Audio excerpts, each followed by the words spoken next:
Good morning বন্ধুরা, চলে আসলাম বকখালি। ভোরবেলা যাচ্ছি বিচের দিকে বন্ধুরা মিলে।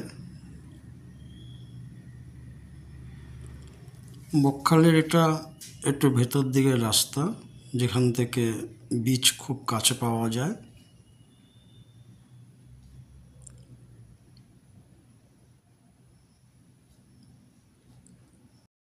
এইখানে দেখো বন্ধু, পুরনো একটা গেস্ট হাউস আছে, মৌসুমি গেস্ট হাউস।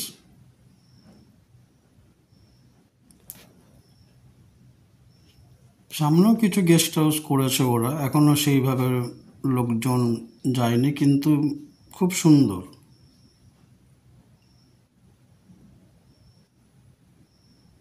বন্ধু যাচ্ছে নিম ডাল ভাঙতে, সকালে ব্রাশ করবে।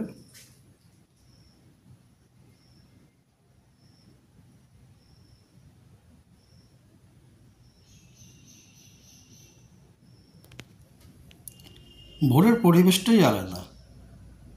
সারা রাত হোটেলে জাগা হয়েছে, কিন্তু মালুমই হচ্ছে না। সমুদ্র বিচ একটা আলাদাই মজা। দেখো চলে আসলাম বিচের কাছে, হেঁটে হেঁটে যাচ্ছি। একটা মজার বিষয় দেখো বন্ধুরা, জল কিন্তু অনেক দূরে। বকখালি জানে সবাই যে জল অনেক দূরে, তারপরে কিন্তু প্রচুর লোক আসে।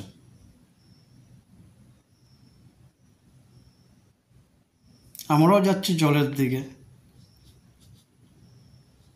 হাঁটতে হাঁটতে। এই দেখো, আমরা যেখান থেকে নেমেছিলাম তার উল্টো পাশেই হোটেলগুলো নতুন হচ্ছে। কিছু কিছু লোক এসেছে, আমরা তখন দেখলাম।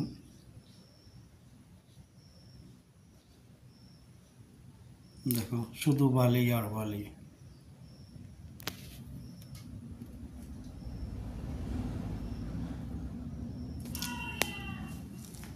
সকালে সূর্য উঠছে, আমরা সূর্য মামাকে নমস্কার করে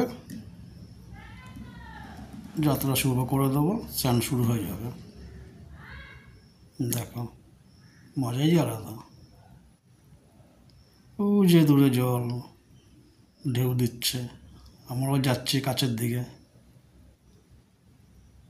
হাত অনেকটা চলে এসেছে।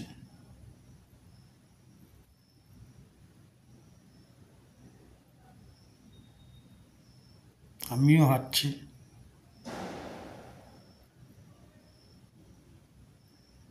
শুধু সাদা বালি,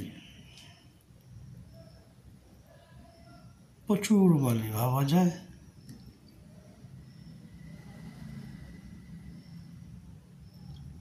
এইসব বন্ধু বান্ধব। আরেকজন আছে, গেছে জল আনতে, হোটেল থেকে বেরিয়ে এসছে, জল খাওয়া হয়নি।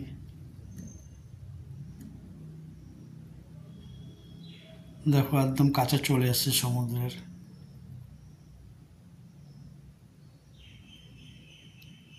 ওই দূরে সমুদ্র। দেখো বন্ধুরা কি খুঁজে পেয়েছে মনে হয়।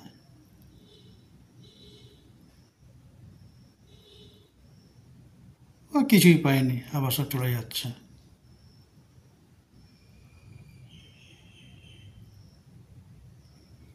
ভোরবেলায় কত লোক চলে এসছে।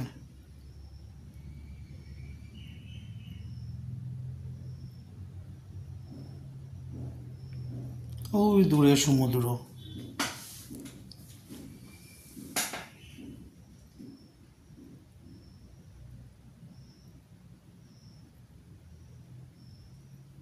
দেখো কি সুন্দর,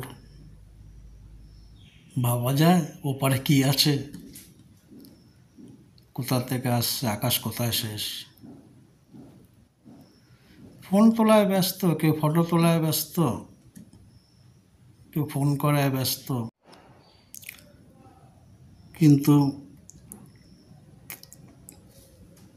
এরই মধ্যে আমরা সবাই বকখালি উপভোগ করছি।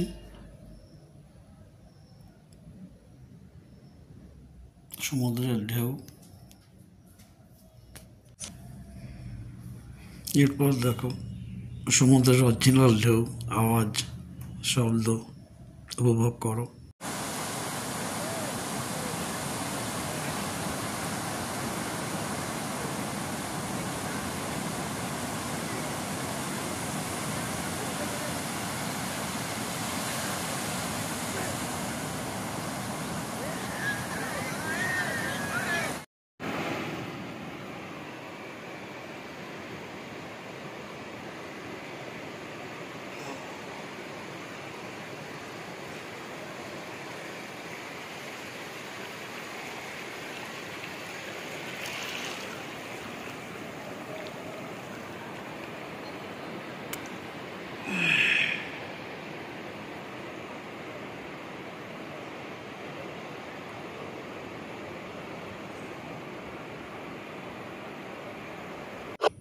ভিডিও ভালো লাগলে তোমরাও এসো, বকখালি ঘুরে যেও।